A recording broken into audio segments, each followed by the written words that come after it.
spiritualized. All right, My just spirit to is- let you know, this is recording right now. I'm very spiritual. I can feel it right here. All right. Sorry, right. While he's feeling it right there. That Turn was it off. so. Turn it off immediately. Okay, we're done. I swear, Turn officer, that I don't off. know what happened. Oh, no. Okay? We're talking about CRM, but next thing I know, child pornography, you say, I don't know what it means. And we're off to the same start we usually are. All right, I'm Brent Leary, I'm Paul Greenberg. That would make me Esteban Kolsky. and we are the CRM Playaz extremely large edition today. And we have to, large. of course, start this before we get into anything else. Wait, Esteban's let me give you the close-up. all All right. right, now you've got the close-up. Thank you. We start with a traditional Esteban disclaimer. Esteban's opinions are his and his only. And now that we've got that out of the way, welcome back, man. I really appreciate large and in charge. You know, it's we gone from the 2-man to the 3-man, which is supersized CRM Playaz. Supermax. Yeah. I'm going to keep it PG and say, okay, great. Well, that's him me. right there. So That's me. I keep Oh, it that's PG right. all the PG. time. Oh, All right, And we're when I off was to bar a- mitzvah, I No, kept it just- PG-13. that's just Yeah, it's a bit punchy. We just came from dinner. It's it's dark out, so we don't know what's going to happen with this one. That's right. Oh, it'll be fine. It'll be fine. We'll see where it We takes only us, have and a few then minutes anyway, hope so- we may be running out of here really fast. All right, so we're all still here in Seattle. Yep. We're here for the Microsoft Biz Apps Analyst Summit. Visa. Yep. All right, so let's ask our guest. I Oh, always going hesitate. straight to the dogs. Straight to the dogs. That's right. Got it. All right, give us your initial impressions of them. And by the way, Yeah. if he says anything that violates NDA, he's violating it. That's right. First of all, screw NDA. Okay. Everything is NDA No, at this one. Here's my impression is I came here to get an idea of how the message evolved. Look, the product is what the product is. It's been that way for the last few years. Change of leadership made the product not the issue anymore. It made the messaging the issue. The last couple of years I've been working on it. It's getting better. It's not where it needs to be by any stretch of the imagination. If you consider the competition they have in the market, they're not in the same league with competition and the message, but they have amazing differentiators that they're not using properly. I would love to see the product, keep up with the message and the message evolve to what they need to be. So That's what, the what initial would be one impression. of the differentiators they have? Let's call it platform for lack of a better term, right? I mean, you and I talk about this. Platforms and ecosystems is the future, and this will cost me some money and some chagrin, but nobody else can deliver a platform like they can. I mean, they've been working on it for a while. The XRM needed improvement, which they put in, right? Yeah, one of the improvements was not calling it XRM anymore. Yeah, that was the biggest improvement. But the platform is coming along very well. The message is they're starting to figure out how to do things better. They're starting to figure out how to position what they're trying to do. The one Microsoft thing was cute, but it wasn't really the thing that will work enterprise tech. But they did a good job. James did a really good job today on stage describing what they're going for, right? And some of the product managers did a fantastic job explaining not the features and functions, but the positioning and how it works and how it fulfills the needs of the enterprise and all that. So there's, year 2 of a 5-year process, the way I look at it, for them to get to the right place. Okay, so one more question, and then Brent, I actually would like to hear from you on this one too, specifically. You say 5-year, but do they have 3 more years to get there? It's complicated, so you suffer a little. They do, because I mean it's not like they're starting from zero. They're starting from a good place. They're competitive in most places, right? They're not competitive in a couple pieces. I mean, marketing obviously. The whole, what's it, GARP? GARP. Get a room partnership. Yeah, the GARP partnership that they have. Or as makes Brent called complicated. it, the world according to GARP. I thought that was Robin Williams who did that. but- Yeah, well, may he rest in peace.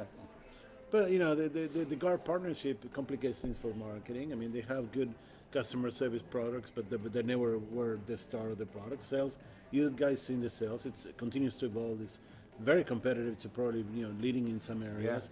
But it's not about feature functions. It's about platforms, right? And they have the most complete and the most evolved platform.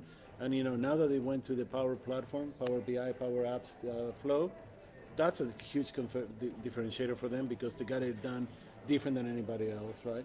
So they have 3 years. They're riding on the back of like very good position in some areas, some need to improve in other areas, and they're gonna get the 3 years because it's evolutionary. It's not like they're gonna go into a dark room and come back in 3 years and have it ready. It's gonna be little by little, keep getting better. I mean, let me ask you guys. I mean, you were here last year, right? What's your impression? I mean, let's start with you, Brent. We turned Ross on the interviewer now. I mean, what's your impression? No, I think you're right. You're right on, both of you are right on a number of things. They have a platform that has more components than I think anybody else does. And because of that, that gives them an opportunity to, gives them a little bit more time to play with. And I think the partnership with Adobe, I'm sure we'll go into this a little bit, I think that's probably the best partnership they could have gotten into, because it really fills the holes that they have and does it in a really cool way. So I think they have time to get it straight. And the best part about the partnership is they're not burdened by the challenges of integrating like everybody else who did an acquisition has been. Well, there's a reason why you called it a get a room partnership. Yeah, I mean, the thing with the Adobe Microsoft partnership that was amazing, and actually a lot of what I'm about to say comes from being at the Digital Marketing Summit and finding out what Adobe's doing. I mean, the thing that really impresses me, aside from the fact that the sales teams work together, in other words, they're not just Microsoft knows to sell Adobe, Adobe knows to sell Microsoft. The teams work literally on the same customers and go out together on calls at times when need be. Number one. Number two, and this part really impressed me, was with the Azure kind of being the infrastructure component that they're working with, Adobe is has gone down to a profoundly deep technical integration with it. I mean, Adobe showed me what they were doing, and it was literally to the level of a bit and byte. I mean, it was so deep. It was the architectures were being integrated deliberately to meet requirements of Azure. The engineering teams were working in a unified fashion to come up with something that was actually both standardized for both ends, that would allow the two companies to integrate fully. And the other side is that they were looking at the ways that they could, for example, use. Because look, I mean, one of the things that was really fascinating about it on the Microsoft side was Microsoft's AI is far more advanced than I expected, especially on sales. I mean, that's where I saw it, and that blew me away. It's not on sales. It's extremely advanced, and sales Right. take advantage of it. But better, that's fine. right? That's the way it manifests right now. Right. I agree with you. But I mean, AI is AI. But but the thing is, what made it more interesting to me is it works with Sensei, right? It actually can work with Sensei, which is a whole other kind of AI and works in a very different fashion. But the two of them are actually built to work together now, which is something I didn't expect. And so seeing that gives me a lot of hope for that partnership really carrying both companies forward at exponentially, really. I mean, in other words, they're better off together than they would be apart in this particular case, which I don't often say. Usually I don't think it... I think there's time. There's still a lengthy way to go to get to better together than apart. But I think that they're in the right track. Yeah, that's the interesting thing. Yeah. Right? Are there any other partnerships like Adobe and Microsoft that you guys have seen? I mean, with two big companies working that Three of closely us. together? The three of us. Actually, funny you said that, because if you remember, before Microsoft, it was Adobe and Salesforce for a short while, right? That was really short. And that was that was the concept, right? It was the same idea. They just, And it was SAP and Microsoft. That was Duet. Oh, that was a weird one. Yeah, that was a long time ago though. Duet. So does this one eventually work better and longer? than It's those? already better than those were. Yeah. So I think it's a question. I mean, when it comes to partnerships like this, it's a question of cultures and goals, right? Right. Yeah. And I think that Microsoft has the right goal, which is this is my opinion, not Microsoft, but like they're saying NDA. There's no NDA here. There's like disclosure, my opinion. But Oh, excuse me. See, this is the evil gods getting to me already. But so the thing is, like, Microsoft. If I was in Microsoft, this is the way I would express the message. Look, we don't have marketing that is comparable, and we don't have the time to get to that level.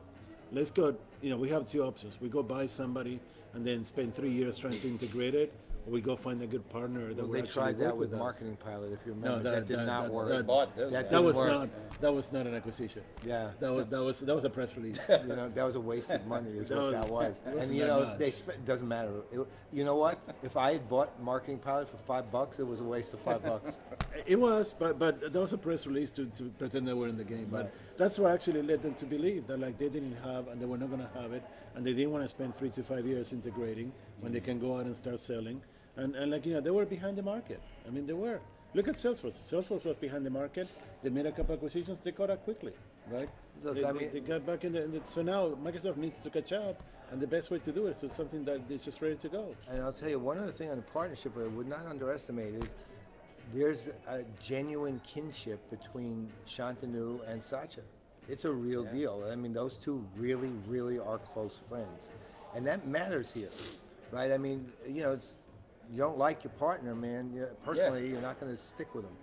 Let's say those two go back to high school, which is true, but by the way, the rumor always was they were college roommates. Then There's a rumor? Hello, I like then they this. were in the same high school class. They're actually were 3 years apart, I think it was, and at the same kind of brilliant student high school. But the two of them are genuinely, They truly each other. close Right. friends, and that will make a partnership work better because it'll be easier to solve problems at the board level.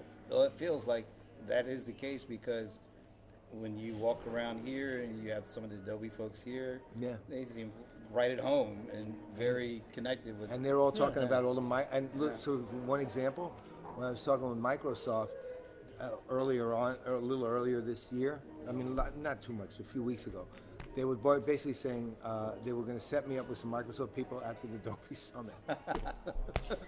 Right, and of course, Nadella is going to be front and center at Adobe Summit with Shantanu. So. See, those things worry me a little bit, though. I mean, if you go back in all the years we've been doing this, every time that a CEO went to another CEO's event and did a keynote at the conference, they never come out the way that you expect them to. I mean, You mean no? Yeah, the But keynotes by these the are friends. the Yeah, I was keynotes by going the to guest say, CEO. Like the other times, these guys didn't seem like friends at all. These guys do seem like that. They really are. You know? I mean, the friendship is actually, at least I've talked to a couple of people who apparently know both of them, meaning were their age basically, and they said the friendship is very real. I mean, in other words, I don't know if this what I'm about to say. I don't know if this actually happens, but it's the kind of thing where if they weren't doing this, they'd still hang out. So I'll let you handle the human side of things. That's your That's my job. That's your job. I'm on the business side of things. I'm I know skeptical. nothing That's all I have about to say. business. Well, that's what would you be if you weren't skeptical? Happy. I would sleep at night. I'd be happy. My kids would like me. I'd be fun. It doesn't matter. All right. Well, let's toss it towards next week because, as fate would have it, we'll all be together again next week, but this time at the Salesforce Analyst Summit. Oh, we should do a wave. All right, each of you. What are you hoping to hear? Dude, that's a tough one. Seriously. I know. I mean, look. Microsoft was great, but they're coming from behind and they have a lot of room to run, right? That's not the case for Salesforce. Salesforce is leading. They have no room to run. They tell me one thing that Salesforce hasn't messaged, and they don't have some program and secure mascot for, right? I mean, seriously, they go there and you go like, oh, I would like to see some updates on what? They have said and done everything one way or the other. At this point, it becomes more execution for them than anything. It's kind of like, oh, I wish you'd be doing, we are. Oh, I wish you'd be doing that, we Yeah. are. Oh, I wish you'd be doing that, we are. You know what you should do is like, oh, you should talk to John. John who? He just joined last week and he's going here for 3 weeks and he's going to fix all this stuff that you're talking about right now. And then he'll move to another job to fix the next thing they're going to tell us that we need to fix. It just, They have the people, they have the momentum, they have the money, they have the products. You know, can they change the way they do things? Absolutely. I would love to see them more on a platform approach, closer to Microsoft, be more competitive for ecosystems and things like that. But that's not what they do. They are the 400-pound gorilla that tries to own the market. That's Salesforce. So it's going to be interesting because I expect to see an evolution of the message, you know, along the side of more on you know, Trailhead and the admins and all that stuff, right? The human side. Yeah. Going back Well, to you. the extension of Dreamforce, basically, what they started at Dreamforce with Mark's keynote. Yeah, it's That's where I it's see what it they too. call the Salesforce economy, right? That they're like really focused on. I expect to see, you know, an extension of Einstein, a dramatic extension of Einstein's abilities, but I don't appreciate and I don't agree with the strategy for Einstein, but people buy it. So what I say doesn't, you know, go against dollars. Where people put the dollars is what works, right?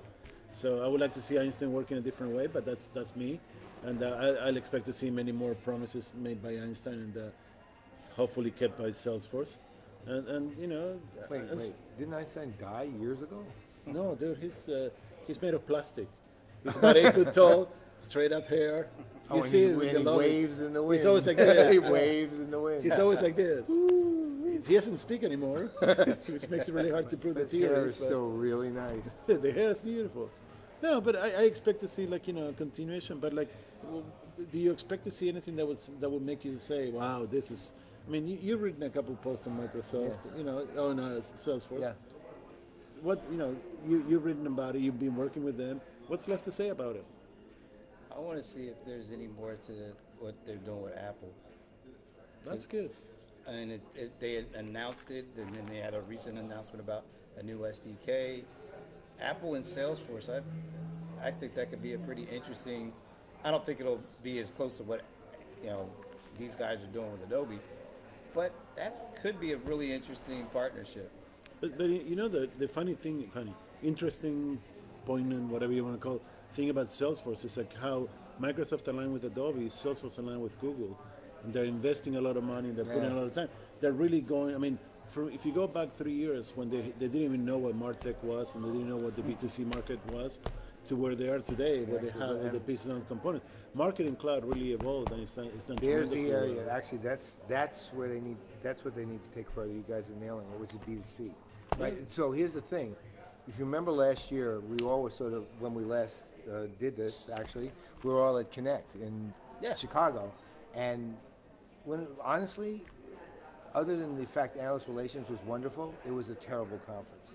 And the reason it was a terrible conference was I went in there, I don't know about you, but I went in there literally thinking it was the exact target conference for the Marketing Cloud again, right? And it turned out it wasn't. It was a B2C conference, and we had at least I had no idea that they were actually transitioning to a much bigger B2C message with this conference. And Now- by the way, disclaimers apply for all of us. Right. So we don't espouse any views from anybody else in here. So from that standpoint, I was upset, but the thing is that then you look at, you know, Demandware, of course, still being leading, and they bought CloudCraze to kind of fill out the rest of the portfolio on the B2B side around e-commerce. But they did that as much to strengthen their Demandware positioning as they did to own CloudCraze and B2B. So, you know, the B2C message, actually, given everything else, actually becomes really interesting in where they're taking it. Look, Salesforce, typically your expectation, at least mine is, they'll probably succeed at it. But you know what I'm saying? It's Salesforce. They already succeeded, but No, so- I but don't. I here- don't. I won't say that yet. I'm No, still yeah. waiting to see results. Right? I haven't seen that on B2C. I take care of that in a second, but I mean, so the bigger question here, my opinion, Yes. the bigger question becomes, and I would like both of you to say this, is there still a difference between B2B and B2C? No. Or I think there still is, but you still they're you do? coming together. But Yeah, I think there still is. B2B. I wrote this. You see, remember the thing I wrote? I don't really remember. I wrote this post called Impressions, and in the post, one of my subtitles was B2B, B2C, B2B2C, B2P, P2P, and C3PO. Yeah, I remember Right? that. Yeah. That's pretty much the way the thing's going. When it boils down But to where it, are we? Where are we at? R2D2. right. I think we're getting past that differentiation now.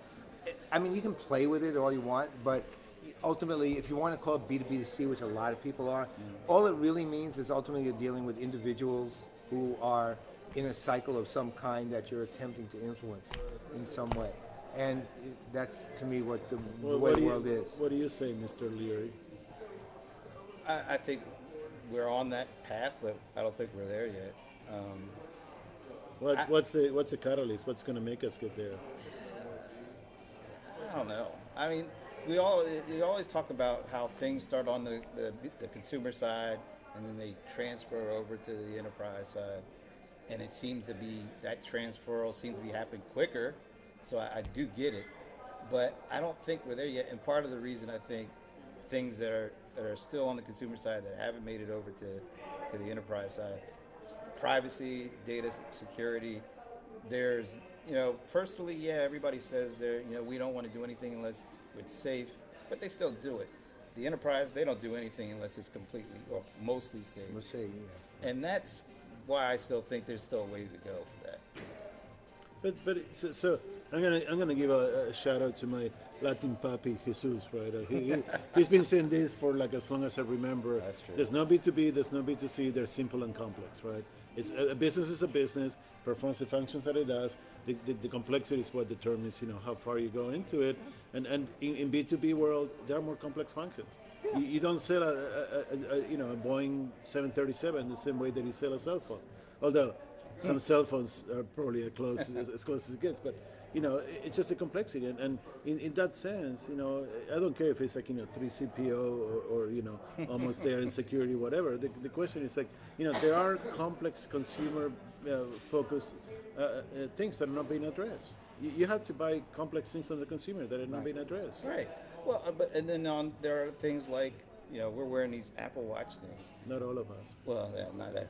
But, some of us like to sleep. But a lot of people bought these things because of the health things that they're putting it into, like the whole idea of being able to have your EKG done.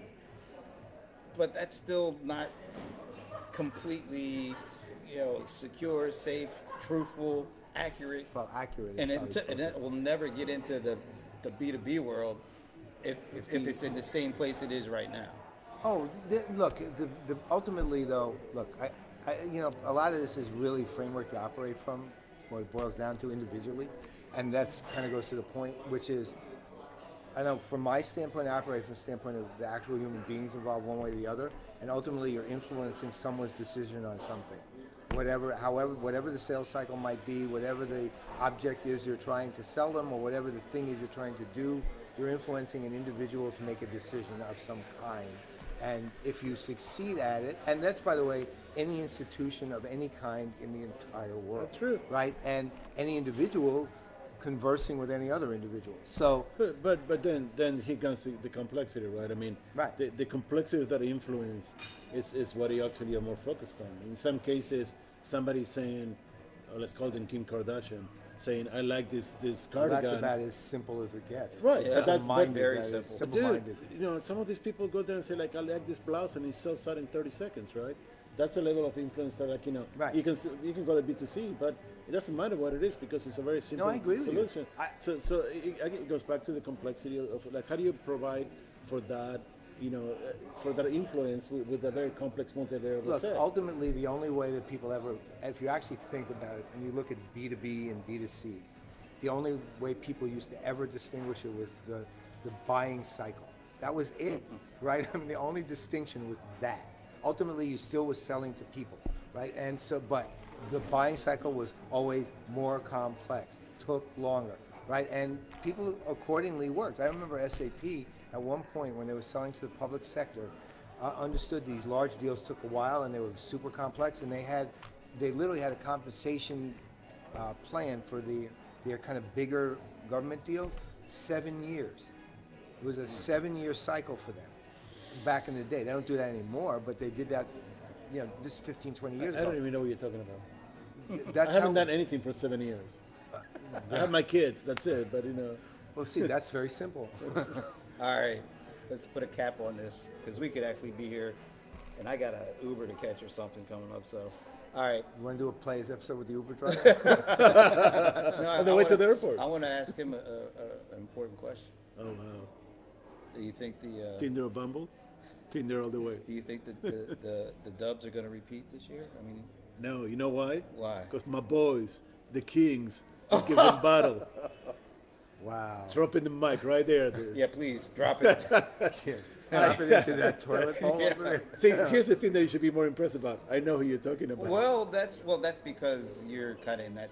Yeah, but he meant the neighborhood, kings so- of Argentinian football. or darts. What do you, Dude, have you seen the Kings lately? Okay. Okay, so there was, I'm not kidding, this is serious.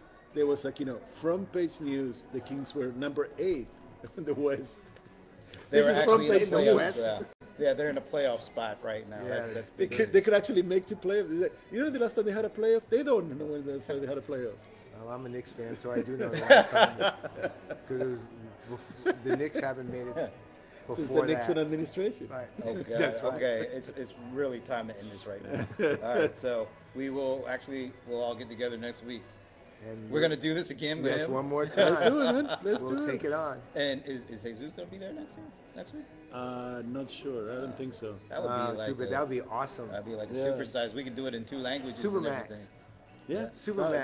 that would be fantastic. Which, by the way, for those, Supermax was used a few times in discussions here last couple of days. I assume they were aware that that is like considered the highest security federal prison.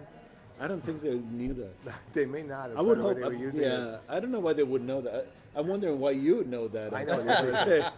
That we got the picture to show and it goes down That's from right. there. All right. Well, I'm Brent Leary. I'm Paul Greenberg. And Esteban Kolsky, the guest. We'll see you next week.